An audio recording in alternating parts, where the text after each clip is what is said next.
Y. J'y vais, j'y reste. J'ai toujours voulu changer de pays. Ça n'a jamais été cause de questions financières ou à autre.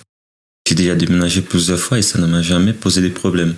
Par contre, à mon frère, oui, être à l'obligation de faire de nouvelles connaissances lui embêtait énormément. Je pense qu'il croyait être déjà à sa place et avec les bonnes personnes dans notre pays d'origine. Moi, j'ai jamais eu ce sentiment. Peut-être je ne croyais pas être à ma place ni avec les bonnes personnes, alors que tout allait très bien. J'en sais rien, ça fait déjà quelques années. Je ne me rappelle plus pourquoi est-ce que je voulais autant changer de pays. Je crois que c'est sentir chez soi, c'est être à l'endroit où on se sent le mieux. Pour moi, il n'y a pas qu'un seul bon endroit. Changer soudainement de pays exige énormément de courage de la part des parents qui, même en sachant qu'ils vont devoir tout abandonner pour recommencer une nouvelle vie, décident quand même de partir. Mais également de la part des enfants qui acceptent d'y aller. Il en nécessite également de la part de la famille qui restera dans le pays d'origine.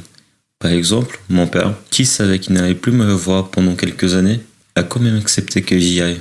Il aurait très bien pu dire non, tous ces efforts ne s'appliquent pas vraiment à moi. À force de déménager, je me suis habitué à ces changements. Dans mon cas, aujourd'hui, après tellement longtemps loin de chez moi, l'envie d'y retourner dans le sens d'y rester a totalement disparu.